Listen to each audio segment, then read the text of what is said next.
दोस्तों, स्वागत है आपका हमारे चैनल द यूनिक वर्ल्ड में अकबर और बीरबल की नई मजेदार कहानी।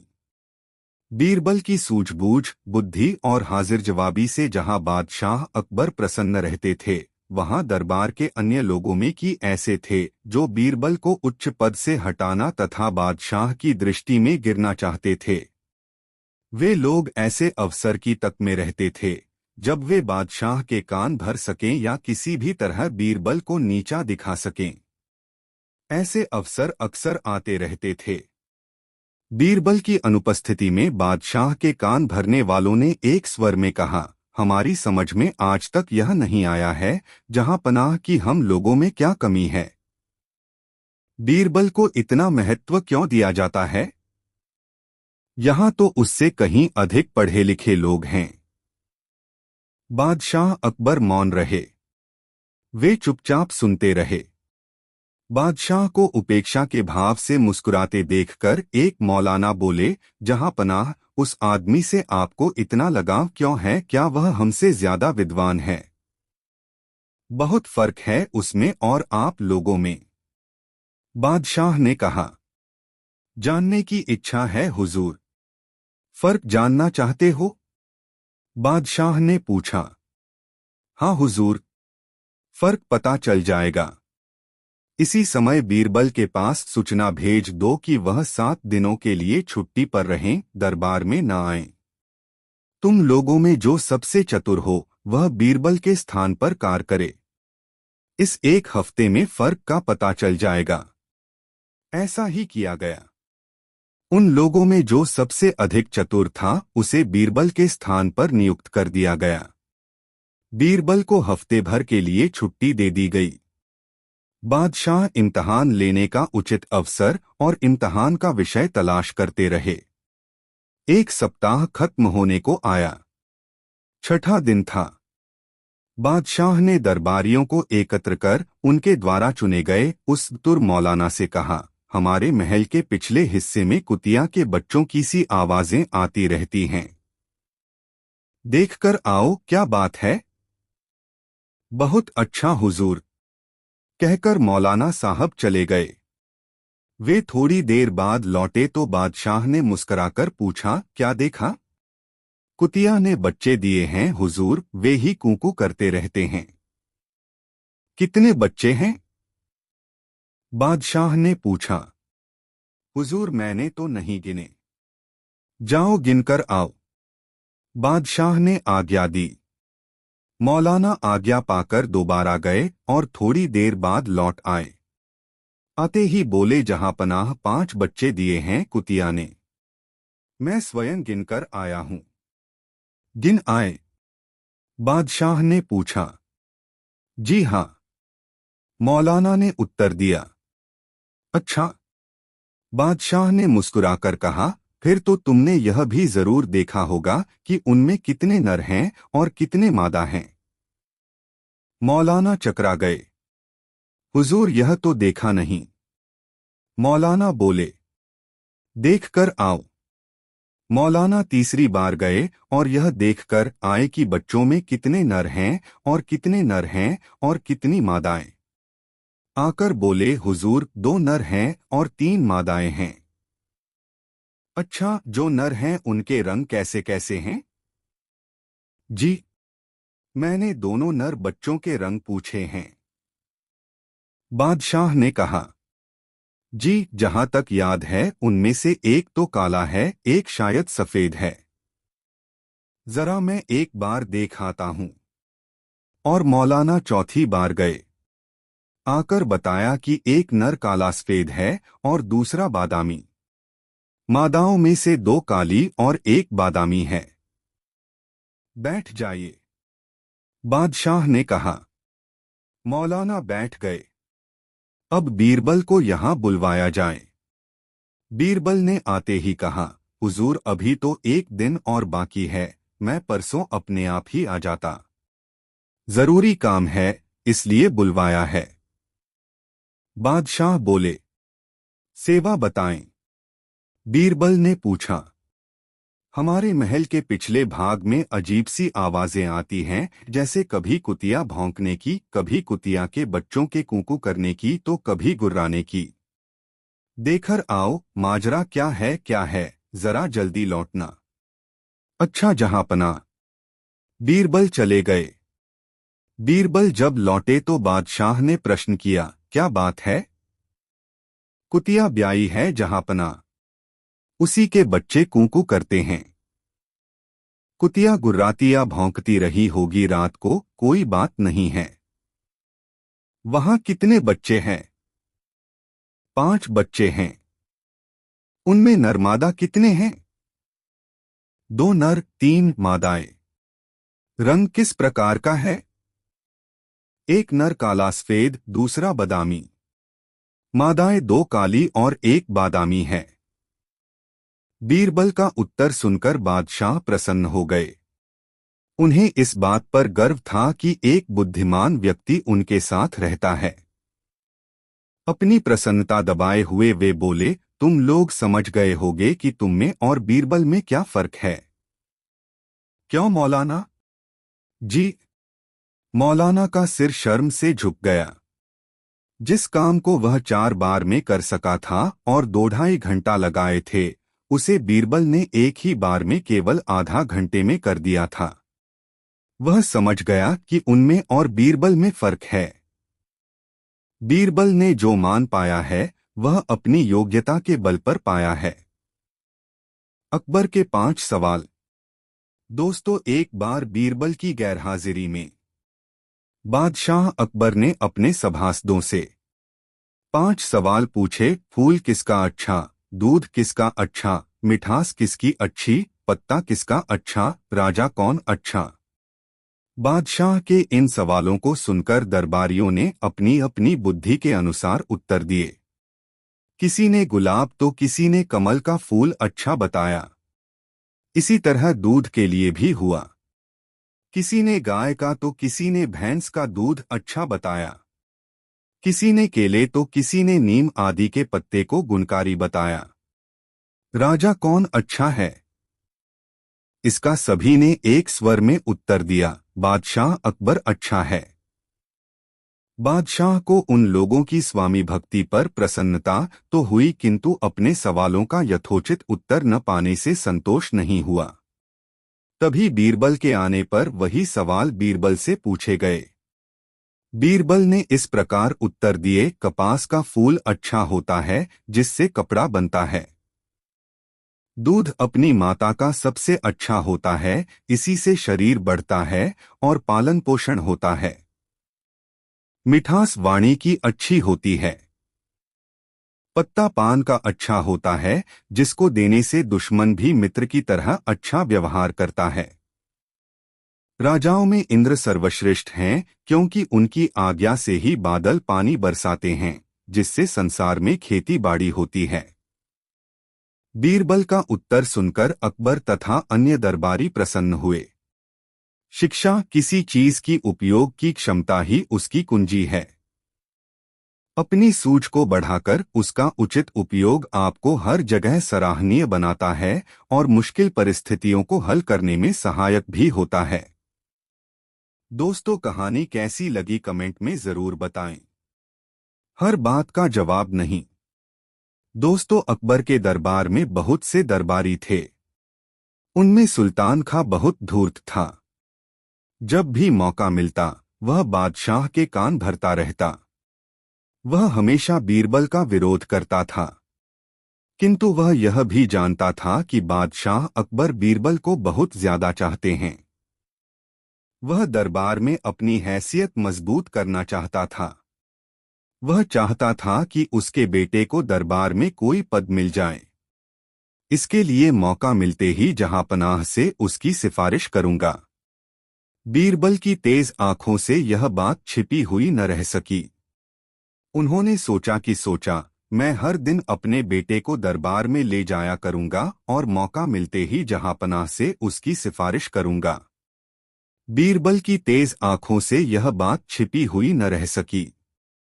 उन्होंने सोचा कि सुल्तान खां अपने शैतान बेटे को अपने साथ लाने लगा है। दरबार में खंजाची का पद खाली है। वह इस पर अपने बेटे को नियुक्त कराना चाहता है। एक बार की बात है, दरबार लगा हुआ था। तभी अकबर ने देखा कि सब लोग आ गए हैं। बीरबल अभी तक दरबार में नहीं आए हैं। उन्होंने पूछा, बीरबल कहाँ हैं? उनके पास खड़े हुए सेवक ने बताया, वे अभी तशरीफ नहीं लाए जहांपना। अकबर के चेहरे पर थोड़ी नाराजी दिखाई दी। सुल्तान खां ने बादशाह की ओर देखा और मन ही मन खुश हुआ। उसने अपने बेटे से कहा, बादशाह सलामत बीरबल से नाराज लग रहे हैं। यही मौका है अपनी बात कहने का। वह अपनी जगह से उठा और बादशाह से निवेदन किया, जहांपना, आजकल बीरबल दरबार के प्रति लापरवाह हो गए हैं। उन्हें दरबार के वक्त का पाबंद तो होना ही चाहिए। अकबर ने कहा, लगता है उन्हें सबक सिखाना पड़ेगा। सुल्तान खां ने उनकी हाँ में हाँ मिलाई और बोला, जी जहांपना। इस पर अकबर ने सुल्तान खां से कहा, सुल्तान खां तुम ही कोई तरीका बताओ। सुल्तान खां बोला, जी, आज आप उनकी कोई बात नहीं सुनिएगा। वे कुछ भी कहें उसका एक ही जवाब दीजिएगा, नहीं। बादशाह अकबर ने उसकी बात का समर्थन करते हुए कहा, ठीक है, उनकी हर बात के जवाब में मैं नहीं कहूंगा। अकबर ने मन में सोचा, यह बीरबल को फंसाने की नई चाल है। देखते हैं कि इस बार बीरबल अपना बचाव किस प्रकार करते हैं। कुछ देर बाद बीरबल, तुम्हें देर कैसे हो गई? बीरबल ने उत्तर दिया, जहांपना, मेरी पत्नी की तबीयत ठीक नहीं थी, इसलिए। अकबर बोले, हमें तुम्हारी बात का यकीन नहीं है। बीरबल समझ गए कि इसमें जरूर सुल्तान खां की कोई चाल है। फिर भी उन्होंने कहा, मैं सच कह रहा हूं जहांपना, मैं माफी चाहता हूं। नहीं, माफी नहीं मिलेगी। अकबर ने सीधा सा उत्तर दिया। ठीक है जहांपना, तो फिर राजकाज के मामले निपटाए जाएं। बीरबल ने निवेदन किया। इस पर अकबर ने फिर नहीं में उत्तर दिया। बीरबल समझ गया कि आज बादशाह हर बात पर नहीं कहेंगे।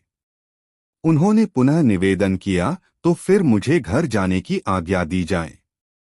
किंतु अकबर ने फिर कहा, नहीं, हरगिज नहीं। बीरबल ने देखा कि सुल्तान खां के चेहरे पर मुस्कान है। वह अपने बेटे से धीरे धीरे कुछ वह कह रहा था।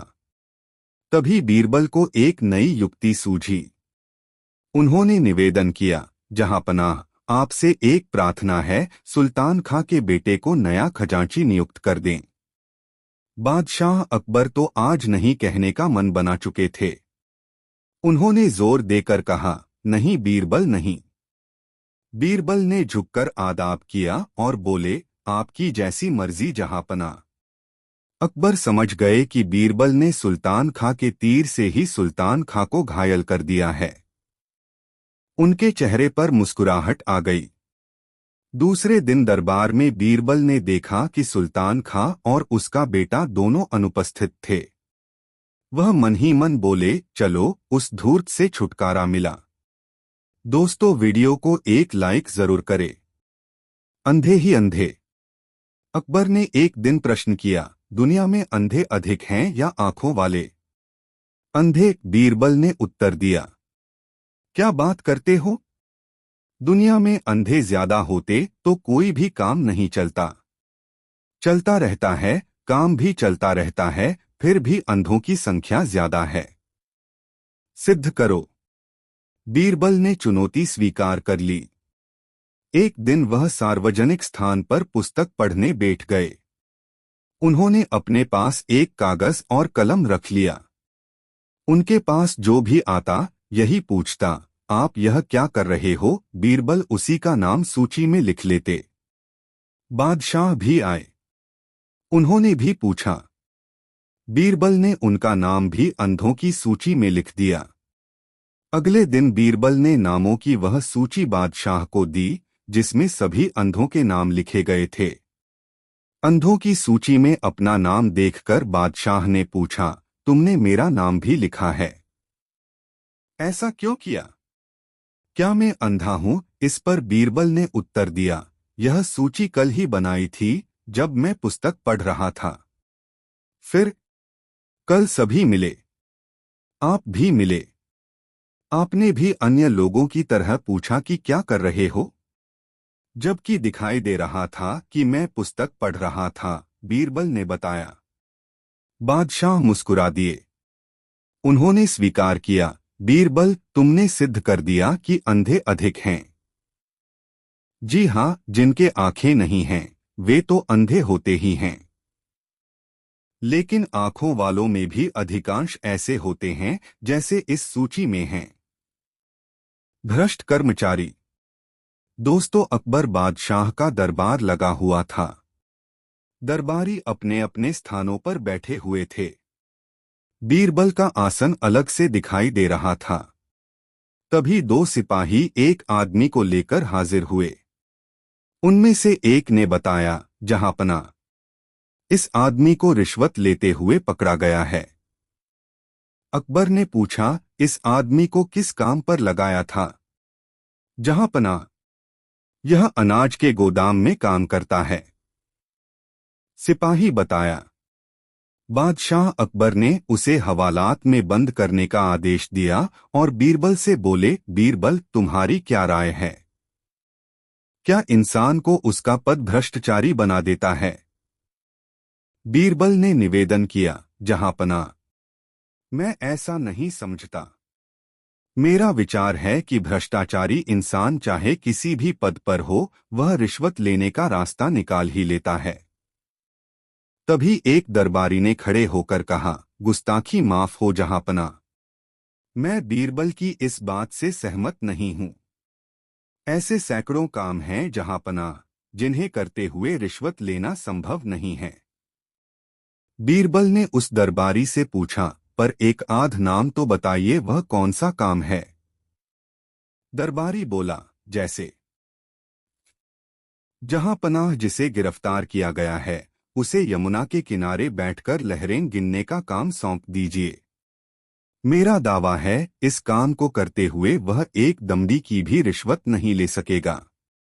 इस पर बीरबल ने कहा, जहांपना, कोई भ्रष्ट कर्मचारी सुधर जाए तो अच्छा ही है, किंतु मुझे नहीं लगता यह तरकीब कुछ काम करेगी। दरबारी ने जोर देते हुए कहा, जरूर काम करेगी, आजमाकर तो देखिए।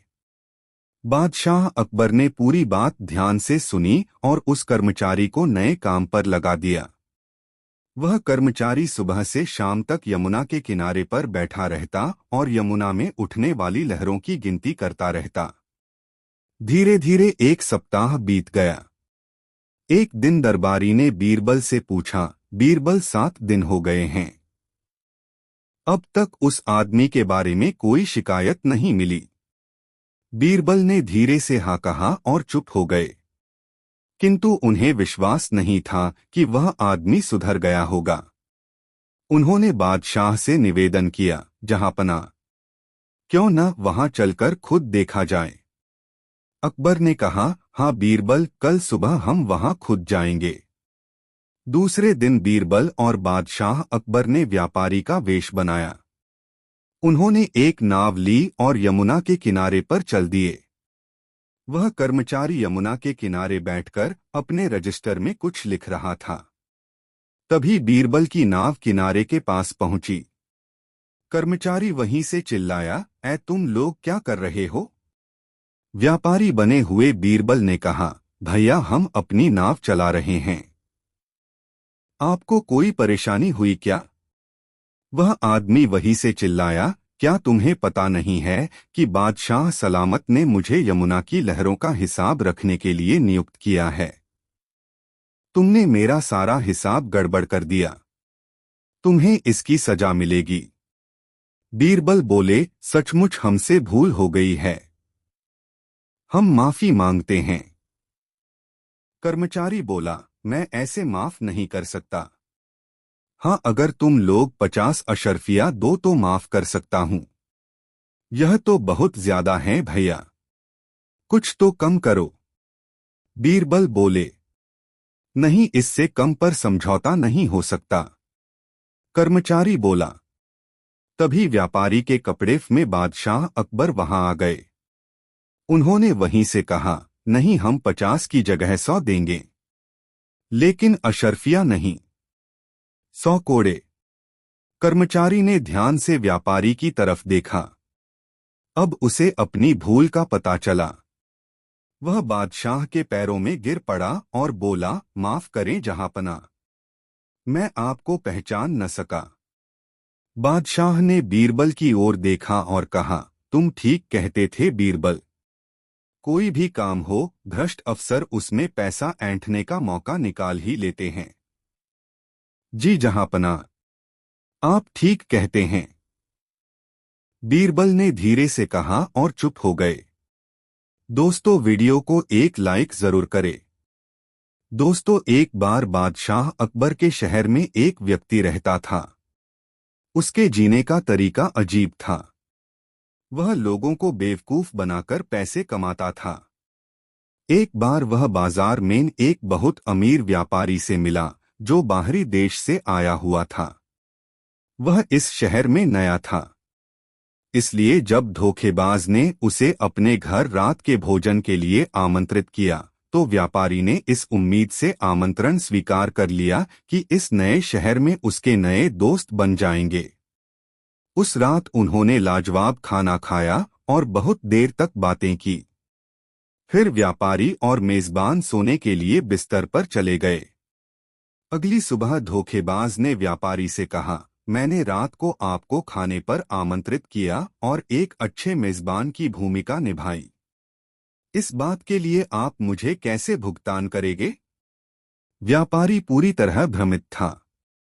उसने कहा, मैं नहीं जानता कि तुम किस बारे में बात कर रहे हो। धोखेबाज बोला, आपने मेरा हीरा चोरी कर लिया है, मैं उसे वापस चाहता हूँ। व्यापारी ने कहा, मित्र, मैं नहीं जानता कि तुम किस हीरे की बात कर रहे हो, मुझे बिल्कुल पता नहीं है।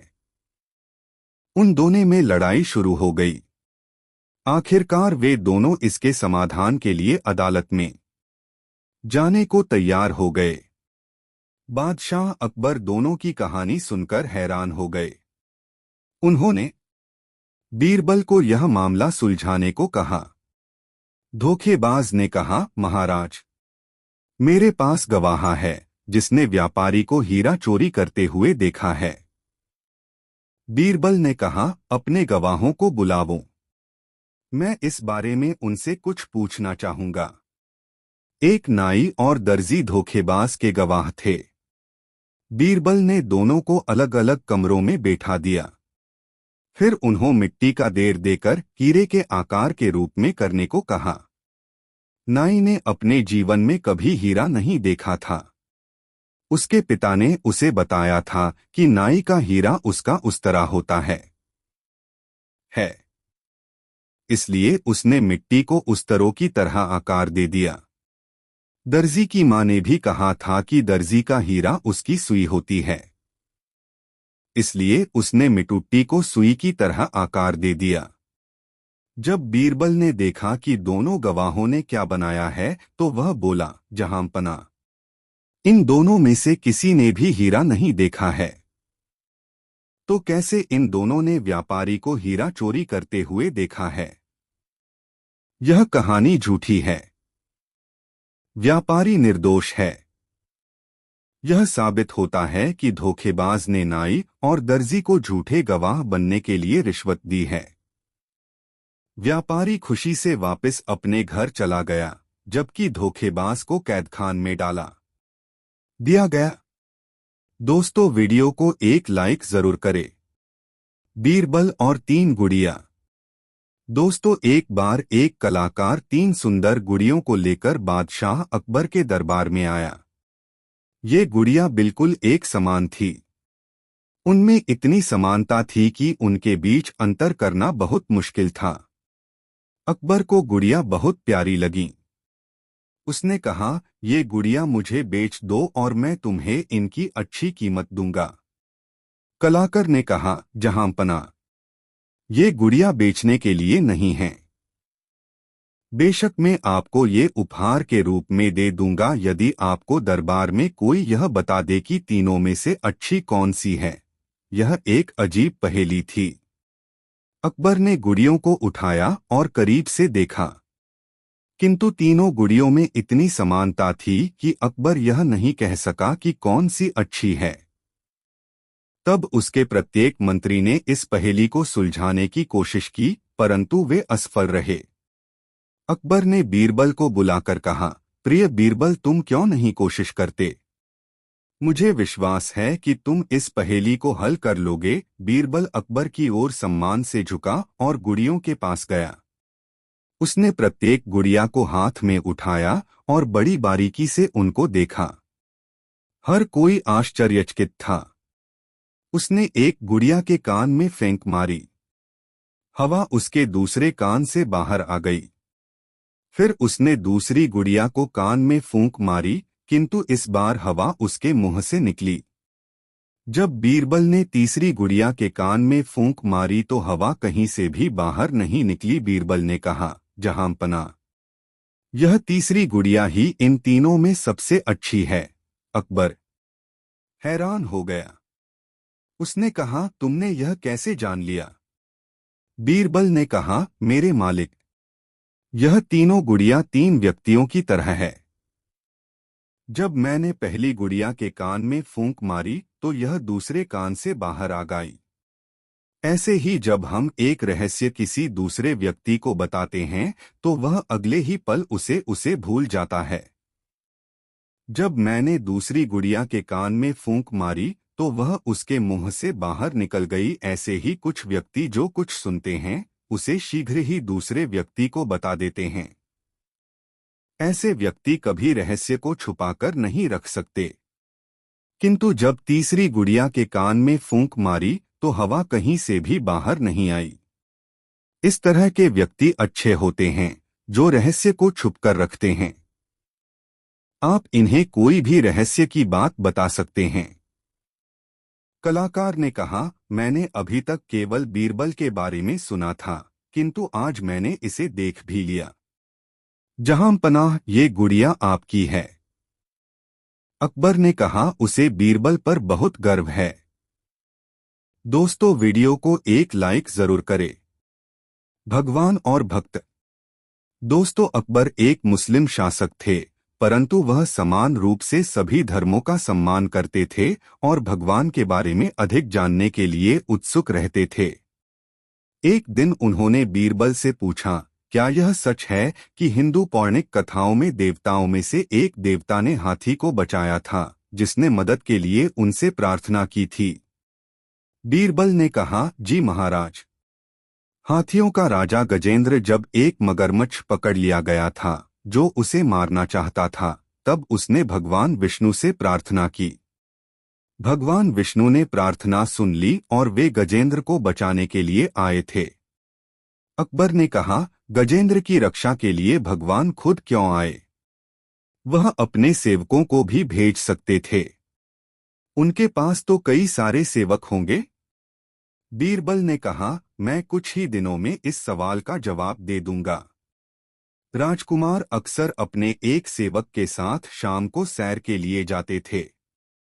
बीरबल ने चतुराई से उस सेवक से दोस्ती कर ली और उसे किसी को भी बताने के लिए मना किया कि वे दोस्त थे। फिर वह मोम का एक पुतला लेकर आया जो बिल्कुल राजकुमार की तरह दिखता था। एक शाम जब राजकुमार सो रहा था तब बीरबल ने राजकुमार के बजाय सैर के लिए पुतले को ले जाने को सेवक से कहा। सेवक ने वैसा ने ही किया जैसा बीरबल ने कहा था। थोड़ी देर बाद वह सेवक अकबर के पास दौड़ते हुए आया और बोला, जहांपना, जल्दी चलिए, राजकुमार तालाब में गिर गए हैं। वह तैरना नहीं जानते हैं। अकबर ने यह सुना तो वह अपने सिंहासन से जोर से उछले और तालाब की ओर भागे। जब वह तालाब पर पहुंचे तो राजकुमार को बचाने के लिए उसमें कूद गए। अकबर को बहुत राहत मिली जब उन्हें तालाब में राजकुमार के बजाय राजकुमार की तरह दिखने वाला मोम का एक पुतला मिला। बीरबल बादशाह का पानी से बाहर आने के लिए इंतजार कर रहे थे। अकबर ने नाराज होकर बीरबल से पूछा, यह किस तरह का मजाक है? बीरबल ने कहा, जहांपना, आप खुद क्यों इस तालाब में कूदे? आप राजकुमार को बचाने के लिए सेवक को भी भेज सकते थे। आपके पास तो बहुत सारे सेवक हैं, क्या ऐसा नहीं है? अकबर को वह सवाल याद आ गया जो उसने बीरबल से भगवान के लिए पूछा था। बीरबल ने आगे कहा, जिस तरह आप अपने पुत्र से प्रेम करते हैं, उसी तरह भगवान भी अपने भक्तों को प्रेम करते हैं। इस प्रेम के कारण ही वह खुद उनकी रक्षा करने आ जाते हैं। आपने उस दिन पूछा था कि गजेंद्र को मगरमच्छ से बचाने के लिए भगवान विष्णु खुद क्यों आए थे। अब आपके पास जवाब है। अकबर ने कहा, इससे बेहतर मुझे कोई और नहीं समझा सकता था। अब मैं समझ गया। दोस्तों, वीडियो को एक लाइक जरूर करें। दोस्तों, एक धनवान कंजूस व्यक्ति की तारीफ में एक कवि कविता लिखकर उससे मिला और कवि ने अपनी कविता बड़ी शान से पढ़कर उसे सुनाई। वह कंजूस समझ गया कि यह कवि उससे कुछ लेने के लिए ही यहाँ आया है। प्रशंसा में कविता पढ़ना तो एक बहाना है। कंजूस ने सोचा कि क्यों न मैं भी इसे अपनी बातों से खुश करके यहाँ से जाने पर मजबूर कर दूं।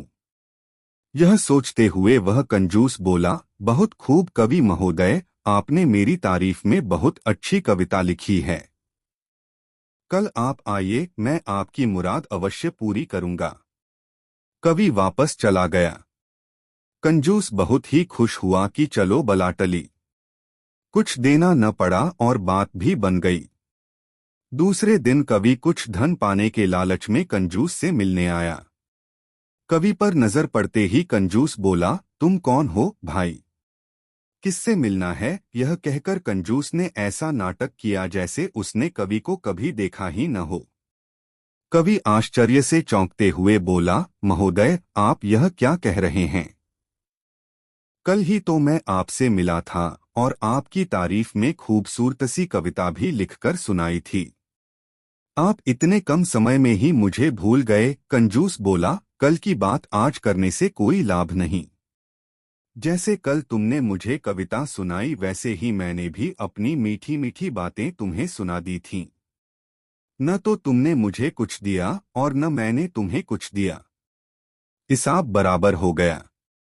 अब तुम मेरा पीछा छोड़ो। कंजूस के इतना कहने पर वह कवि वहां से सीधे घर आया और अपने एक दोस्त के साथ बीरबल से मिला और अब तक जो हुआ था वह सब बीरबल को बता दिया।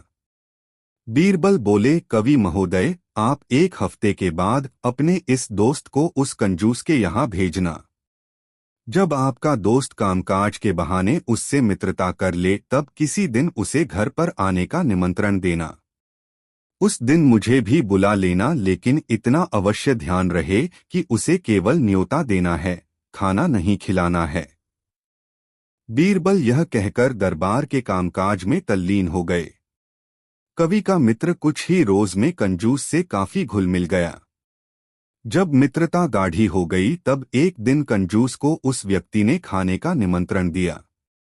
कंजूस ने निमंत्रण स्वीकार कर लिया। बीरबल और कवि को भी इसकी खबर कर दी। कवि वेश बदलकर दोस्त के घर आ पहुंचे। बीरबल भी वेश बदलकर आ गए। थोड़ी देर बाद कंजूस भी आ गया। उन तीनों ने ही कंजूस की बड़ी आवभगत की और कंजूस से तरह तरह की मीठी बातें करने लगे। कंजूस भूखा था क्योंकि वह घर से खाकर नहीं चला था और दावत के नाम पर सुबह से ही कुछ खाया नहीं था। जब उसे भूख कुछ अधिक ही सताने लगी तो परेशान होकर कंजूस बोला, अरे भाई, खाने पीने का भी इंतजाम है या ऐसे ही बैठे रहना है? कवि के मित्र ने कहा, मित्र, मैंने तुम्हें भोजन के लिए नहीं बुलाया है। मैंने तो तुम्हें केवल भोजन का निमंत्रण देकर प्रसन्न किया है। यह सुनते ही कंजूस ने उन तीनों को ध्यान से देखा, फिर कवि को तुरंत ही पहचान लिया। कंजूस ने अपनी गलती के लिए क्षमा मांगी और कवि को वाजिब इनाम दिया तथा इस घटना से अच्छी सीख ली। दोस्तों, कहानी कैसी लगी कमेंट में जरूर बताएं। दोस्तों, बादशाह अकबर के मन में हमेशा कोई न कोई सवाल उठता ही रहता था। एक दिन बादशाह सलामत ने बीरबल से कहा, बीरबल, दरबार में एक ऐसे आदमी को ढूंढ कर ले आओ जो बहुत ही बुद्धिमान हो। बीरबल कुछ देर शांत रहे, फिर बोले, जहां पनाह, मैं जल्दी ही ऐसा आदमी ढूंढकर दरबार में ले आऊंगा, लेकिन इसके लिए समय और धन की आवश्यकता पड़ेगी। बादशाह अकबर बोले, बीरबल, सोने की 300 मोहरें और 1 हफ्ते का समय हम तुम्हें देते हैं। धन और 1 हफ्ते का अवकाश लेकर बीरबल अपने घर चले गए। सारा धन उन्होंने दीन दुखियों में बांट दिया। सप्ताह के अंतिम दिन बीरबल ने एक चरवाहे को पकड़ा और उसे स्नान करवाकर अच्छे कपड़े पहनाए तथा सोने की 100 मोहरें उसे देकर दरबार में ले आए। रास्ते में ही चरवाहे को बता दिया कि उसे बादशाह सलामत के सामने कैसा व्यवहार करना है।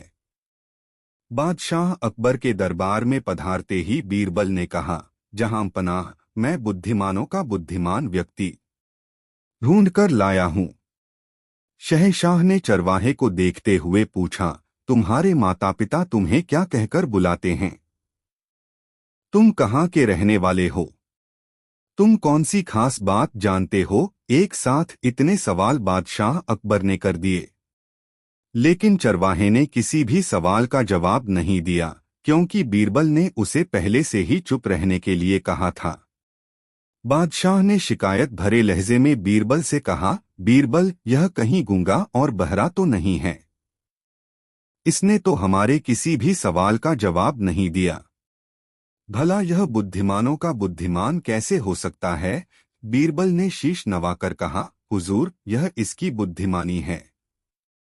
इसने अपने बड़े बूढ़ों से सीख रखा है कि राजा और स्वयं से अधिक समझदार व्यक्ति के सामने चुप रहने में ही भलाई है। यह उनसे मिले ज्ञान का अनुसरण कर रहा है। बादशाह अकबर बीरबल के इस तर्क के आगे अब क्या बोलते। वे मुस्कराकर ही रह गए और चरवाहे को इनाम देकर सम्मान के साथ दरबार से विदा किया। नाई की दाढ़ी कौन बनाए?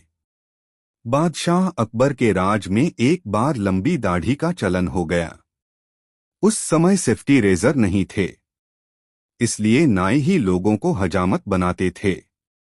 लंबी दाढ़ी के चलन के कारण नाइयों का कारोबार ठप्प पड़ गया।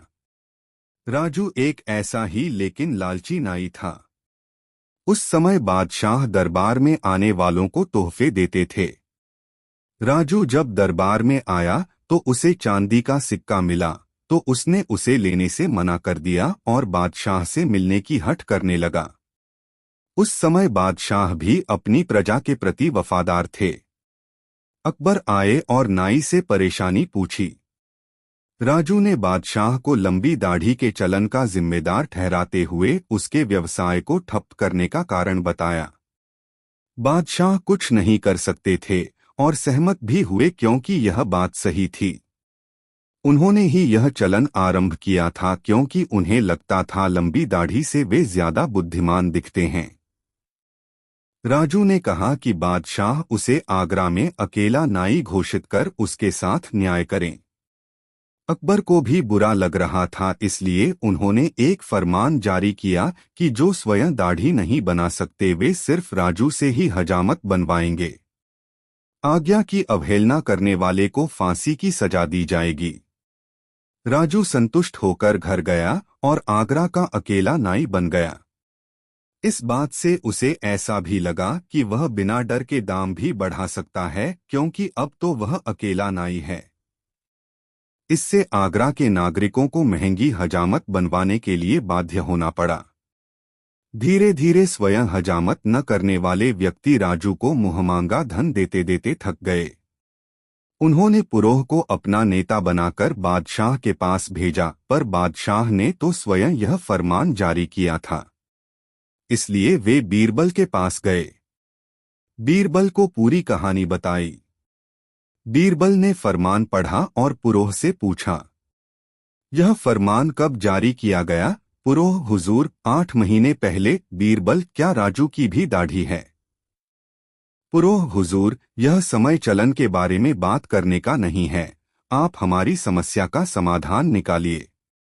बीरबल, मूर्ख, मैं वही कर रहा हूं। अब बताओ, क्या राजू दाढ़ी है? पुरोह, मैंने उसे 2 सप्ताह पहले देखा था और तब उसकी दाढ़ी नहीं थी, लेकिन अब है या नहीं मैं विश्वास के साथ नहीं कह सकता। बीरबल, ठीक है, अब जाओ और उसे पकड़कर लाओ, उसे कहना बादशाह मिलना चाहते हैं। मैं भी तुम्हें वहीं मिलूंगा। पुरोह राजू को लेकर बादशाह के पास आया तो बीरबल भी वहीं बैठे थे। बीरबल, राजू, तुमने अपने अनाप शनाप मूल्यों से बहुत धन कमा लिया है। अब अच्छा है कि तुम बादशाह का यह फरमान वापस लेने की बात मान जाओ। बीरबल ने उसे बहुत समझाया, पर वह न मना करता और नहीं मानता। अब बीरबल उसे समझाते समझाते थक गए। बीरबल, राजू जाने से पहले एक बात बताओ, तुमने आखिरी बार हजामत कब बनवाई थी? राजू, हुजूर, मैं हर सुबह अपनी हजामत बनाता हूँ। बीरबल, क्या तुम किसी और नाई के पास जाते हो? राजू, नहीं हुजूर, फरमान के पश्चात आगरा में मैं अकेला नाई हूँ। मैं अपनी हजामत स्वयं बनाता हूँ। बीरबल, जहांपनाह, आपके फरमान के अनुसार राजू को मौत की सजा मिलनी चाहिए। राजू, जहांपनाह, अगर आप मुझे मौत की सजा देंगे क्योंकि मैंने आपकी बात नहीं मानी, तो लोग कभी आपके ऊपर भरोसा नहीं करेंगे। अकबर, बीरबल, क्या तुम्हारा दिमाग खराब हो गया है? मैं राजू के काम से खुश नहीं हूं, लेकिन मैंने फरमान भी जारी किया था। बीरबल, वह ठीक है, लेकिन इसने स्वयं आपके फरमान की अवहेलना की है। आपके फरमान के अनुसार वह केवल उनकी हजामत कर सकता है जो स्वयं अपनी हजामत नहीं कर सकते। अकबर, बिल्कुल सही। बीरबल, तो उसे केवल दूसरों की हजामत बनाने की इजाजत है, स्वयं अपनी नहीं। राजू सन्न रह गया। वह बादशाह की तरफ मुड़ा और बोला, जहांपनाह, लेकिन आपके फरमान के अनुसार अगर मैं अपनी हजामत नहीं करता तो मुझे अपनी भी हजामत करनी पड़ती। जो हजामत नहीं करते वे से हजामत करवाएंगे। तब बीरबल बोले, यह सच है, लेकिन तुमने फरमान नहीं माना क्योंकि फरमान में था केवल वे जो स्वयं हजामत नहीं कर सकते वे राजू से हजामत बनवाएंगे। अगर तुम स्वयं की हजामत करते हो तो तुमने फरमान की अवहेलना की है। राजू सफेद पड़ गया और बोला, जहांपनाह, इस फरमान के अनुसार अगर मैं अपनी हजामत नहीं करता तब भी फंसता, करता तब भी फंसता। कोई बात नहीं अगर मुझे मृत्यु दी जाती है। बादशाह ने राजू की तरफ देखा, तुम्हें तुम्हारे लालच की सजा मिलेगी। तुमने लोगों से हजामत के लिए 5 गुना धन वसूल किया है। पहले मैं कुछ नहीं कर पा रहा था क्योंकि यह मेरा फरमान था, लेकिन मैं तुम्हें मृत्यु की सजा नहीं दूंगा। बीरबल, क्या कोई और रास्ता है? बीरबल बोले, जहांपनाह, यह फरमान केवल आगरा तक सीमित है, इसलिए राजू को आगरा से बाहर निकाल दिया जाए और कानून तोड़ने के लिए उसे माफी दे दी जाए। शिक्षा, इस कहानी से शिक्षा मिलती है कि जो व्यक्ति गलत तरीके से सफलता पाते हैं, एक दिन वे अपने जाल में स्वयं फंस जाते हैं।